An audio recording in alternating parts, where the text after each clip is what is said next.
സുഭാഷിതം digital ചാനലിലേക്ക് സ്വാഗതം. ഇന്നലെ നമ്മൾ ലാലേട്ടൻ മോഹൻലാലിൻ്റെ അവാർഡിൻ്റെ സന്തോഷത്തിലാണ് വീഡിയോ ചെയ്തത്. ഇന്ന് പക്ഷേ വളരെ പെട്ടെന്ന് നമുക്കൊരു മറ്റൊരു ഖേദകരമായ വാർത്ത ചെയ്യേണ്ടി വരുന്നു.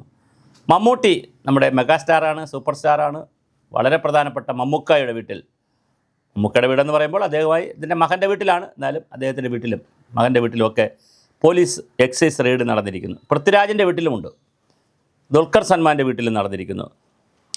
കസ്റ്റംസാണ് ഈ റെയ്ഡ് നടത്തുന്നത്.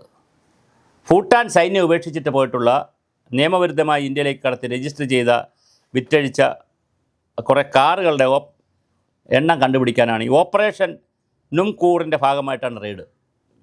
ഇന്ന് രാജ്യവ്യാപകമായി നടക്കുന്ന പരിശോധനയുടെ ഭാഗമായാണ് നടന്മാരുടെ വീടുകൾ. രാജ്യത്ത് ഒരുപാട് പേരുടെ വീടുകളിൽ നടക്കുന്നു, അക്കൂട്ടത്തിൽ ഈ നടന്മാരുടെ വീടുകളിൽ നടക്കുന്നു. പൃഥ്വിരാജിൻ്റെ തേവരയിലെ വീട്ടിലും, എറണാകുളം തേവരയിലെ വീട്ടിലും, ദുൽഖറിൻ്റെ പനമ്പള്ളി കേരളത്തിലാണ് കേട്ടോ, പനമ്പള്ളി നഗറിലെ വീട്ടിലുമാണ് റെയ്ഡ് നടക്കുന്നത്. പൃഥ്വിരാജിൻ്റെ തിരുവനന്തപുരത്തെ വീട്ടിൽ കസ്റ്റംസ് എത്തിയെങ്കിലും വാഹനങ്ങളൊന്നും കാണാത്ത അവർ മടങ്ങി.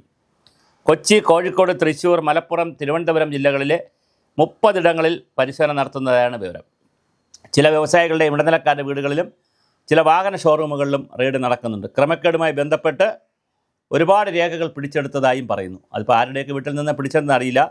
Land cruiser, land rover, Tata SUVകൾ, മഹീന്ദ്ര, ടാറ്റ ട്രാക്കുകൾ എന്നിവ എല്ലാം ഉൾപ്പെടെ ഭൂട്ടാനിൽ ആർമി ഉപേക്ഷിച്ച 150 വാഹനങ്ങൾ നിയമവിരുദ്ധമായിട്ട് ഇന്ത്യയിലേക്ക്, 150 ഉള്ളൂ കേട്ടോ, അപ്പോൾ ഇന്ത്യ പോലെ രാജ്യത്ത് 150 എണ്ണം കൊണ്ടുവന്നത് അങ്ങനെ, പക്ഷേ നിയമവിരുദ്ധം, അതാ പ്രശ്നം. ഇന്ത്യയിലേക്ക് കടത്തി ഹിമാചൽ പ്രദേശിൽ രജിസ്റ്റർ ചെയ്ത് നാട്ടിലെ 4 ഇരട്ടി വിലയ്ക്ക് വിറ്റഴിക്കുകയായിരുന്നു. ഇതെല്ലാം കൊള്ളാമല്ലോ, തമാശകളാണല്ലോ.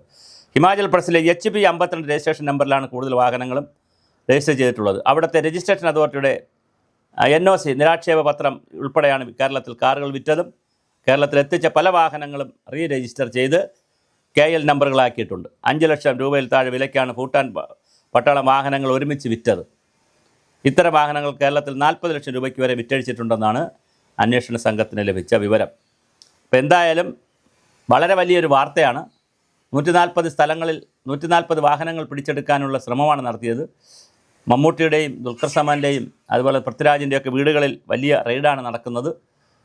തീർച്ചയായിട്ടും ഈ സിനിമാ നടന്മാരായാലും അവരൊക്കെ ആയാലും ഇത്തരം കാര്യങ്ങളൊക്കെ ചെയ്യുമ്പോൾ കുറച്ചുകൂടി ശ്രദ്ധിക്കണം. കാരണം അത് ബിസിനസ് ലൈനിൽ പക്ഷെ ശ്രദ്ധിക്കാൻ പറ്റത്തില്ല, കാരണം ഇതൊക്കെ ഒരു ബിസിനസ് ലൈനിലൊക്കെ നിൽക്കുന്ന ടീമുകളാണല്ലോ. അപ്പോൾ അതുകൊണ്ട് പലപ്പോഴും അശ്രദ്ധ വരും. എന്തായാലും വലിയ വാർത്ത വന്നിട്ടുണ്ട്. മമ്മൂട്ടിയുടെയൊക്കെ ഒരു ഇമേജൊക്കെ ഉള്ളൊരു നടനാണ്, വലിയ നടനാണ്. അപ്പോൾ മമ്മൂക്ക, ദുൽഖർ സൽമാൻ, പൃഥ്വിരാജ് എല്ലാവരും വലിയ ആളുകളാണ്. എന്തായാലും ഇങ്ങനൊരു വാർത്ത വന്നു, ഖേദകരമായ വാർത്തയാണ്. അതിൻ്റെ ടാക്സ് ഒക്കെ അവർ അടച്ചിട്ടുണ്ടെങ്കിൽ ബാക്കി കാര്യങ്ങളും സത്യങ്ങളും ഒക്കെ പുറത്തു വരട്ടെ.